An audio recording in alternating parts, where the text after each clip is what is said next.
hired a coach from the Chicago Board of Options Exchange that coached me and accelerated my ability to get experience, that I really became good at it. See, that's the difference. Alone, I would have stumbled along. I mean, I had knowledge, but I didn't have experience. So I was able to pay some money and get a lot of experience on my side very quick.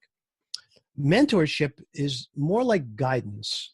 And mentorship is when you, and by the way, you can get mentorship from books. I mean, I could, in a sense, say that, a person that I could never, think of approaching could be my mentor if I studied their books. I mean, a good example would be Zig Ziglar. I mean, Zig Ziglar is someone whose work I've studied. Brian Tracy is someone whose work I've studied. Basically, they've been my mentors for years. I never met them. They don't know that. Well, Zig is dead, but you know what I mean? Mm-hmm. So, I mean, mentorship is a guidance at a higher level, wisdom-based guidance at a higher level, and coaching is an acceleration of skills acquisition. That's how I think about it. I love it. And as we're winding down, I'm also, a selfish question is, a lot of our audience, are you familiar with Gary Vaynerchuk, Gary V? Oh, of course, yeah. Okay. So a lot of our listeners do follow and, the words of Gary Vaynerchuk, the motivation, the inspiration. And he has this big, he sparked up this big conversation about work ethic and working, being obsessed with what you do and mastering your craft. Do you work a lot is the first part of the question. And the punchline to the question is, how important is work ethic no matter what you're doing to you, in your opinion? This is a great conversation because there's been controversy over this issue with books like The 4-Hour Workweek. Oh, yeah. So Yeah. So you see, my personality is such, as you probably can realize, I have an addictive personality. An addict can't do half of nothing. That's right. So when it comes to business, I get addicted. I get passionate. I'll use a different word. I get passionate about ideas. So when it comes to building the business, when it comes to being just in this process of building the resultsbreakthrough.com system, I have been working between 14 and 16 hours a day. And my wife would say to me, how could you do this? How could you sit in front of that computer and work all these hours every single day? And what I said to her is, honey, it's not hard. It's easy. I love it. Excuse me, but I want to answer some more emails. Could I talk to you later? I mean, but there'll be a period of time. The other thing that you don't know about me is I'm also an award-winning landscape photographer. So there'll be times when I will just drop out of life for weeks at a time and show up in Thailand or Bangkok or Bhutan or Italy or France or anywhere and photograph the landscape for 2 weeks without anybody bothering me by cell phone or email or anything else. So I think there's periods of life when you need to be passionate, but you also need those downtimes and you need to stay connected to others. Now, my wife knows that I love her and that I'm here for her, but she also knows that she needs to get out of my way so I can get this done. So I guess you basically answered, do you have what's your thought on work-life balance? Is work-life balance real or not?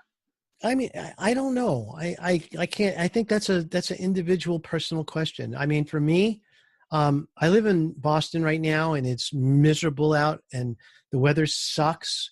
And I could look out the window on a good day and see a gray sky. On a bad day, I could be stuck in a 30 to 60 mile an hour wind blizzard. So for me, there's no true work-life balance in the sense that I'm working.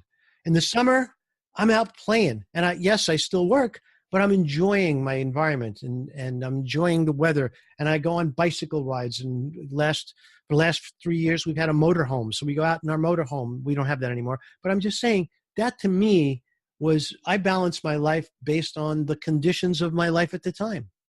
Okay. And you're from Boston? I'm from New York City. Ooh, that's Brooklyn, New York. Oh, yeah. Brooklyn, New York. So how long you been in Boston? A long time. I've been in Boston since 1975. And then For 4 years, I lived in Dallas, Texas, but then I came back here to the Boston area. Are you into sports or no? No, I'm not into sports. Okay. I mean, this has been really, really helpful. I know everybody got a great deal of value. Do you have any final thoughts or any final message that you would like to leave us with? Yeah, I do. I say this to people who ask me for advice, and particularly for those folks who are struggling themselves right now. And I think that the definition of failure is when you quit. And if you call yourself a failure, then it means that you quit something. And what I'm saying instead is before you quit, try a pivot first, because you might be going in one direction and you may not be succeeding. But if you give up, that's when you fail. But if you pivot, you get a chance to try something a little bit differently, a little bit newer. Maybe you just need to try what you're doing in a different market. Maybe you need to alter what you're doing in this market to make it work better. But if you quit, you failed. And that's the advice I give people. So don't quit. Stay focused. And obviously, I'm going to say this now. I know it sounds a little trite, but get an accountability partner. Let someone help you stay focused. And that's what works the best. What are some books that you could recommend for us that we should be reading? Okay, so the books that I want to recommend, the first book I want to talk about is a book about mindset, because I think that a lot of us struggle with mindset and getting our mindset right. And so the first book I'm going to recommend is a book called You Too Can Be Prosperous. Now, this book was written in the 1950s, I believe. And I have read this book 7 times. But I will tell you this, if you're just going to read the book, don't even bother buying it. You have to read the book and do the exercises in the book. The exercises are a little bit cathartic. You will need to really dig deep to do these exercises. But what the book is designed to do is to shift your mindset in a very big way. And if you follow the ideas in the book and if you believe in a higher power and you believe that the universe conspires to help you when you're in that place where you need that help, then this is a book that's going to basically accelerate your whole life. And I really love the book a lot. So that would be one of my recommendations. Now, in terms of other types of books, I mean, there's a gazillion books that you could buy. There's a gazillion books out there about business. It really, to me, means, the topic that you want to study. So when it comes to sales, I like a guy named Jeffrey Gitomer. Do you know who Jeffrey Gitomer is? Not off top, no. Okay, you know who Grant Cardone is? Of course. Okay, so Grant and Jeffrey both teach selling, and they have several books on sales and closing techniques. I like Jeffrey because he's more raw. He's blunter, and he's Grant Cardone, really? Yeah. I think he's more genuine. Grant is basically a very wealthy man, and he's made a lot of money in real estate and a lot of money in educating salespeople. But Gitomer is all about the money and all about the selling. And so for me, I love that. I love the fact that he is there and he's sharing his wisdom. And it's like a live laboratory, because every day he learns something. Every day he shares something, and every day it makes a difference. And I think the people who follow him in his life. So follow Jeffrey Gitomer. Take a look at some of the things he's done. They're really great. On the topic of health, there is a book called that I love, by the way. The name of the book is I'm drawing a blank right now. Stephen, why am I drawing a blank? I'm sorry. The book is all about health. It's basically called Grain Brain by David Perlmutter. So this is called The Surprising Truth About Wheat and Carbs. And I live my life in a place where I am very careful about my diet. So if you get a hold of Grain Brain, I think you'll enjoy the book. If you're careful about carbs, this is a great book to study as well. Okay, excellent. We appreciate that so much. And also, you're on social media, Mitch? I am. I also have a podcast called Your First 1,000 Clients. Oh, And I would nice. love for you to come and take a listen and give me your feeling about the podcast as well. If you like the show, subscribe and rate us. That would be great. Your first 1,000 clients? Yes. Okay, excellent. And that's a podcast. Where are you streaming on?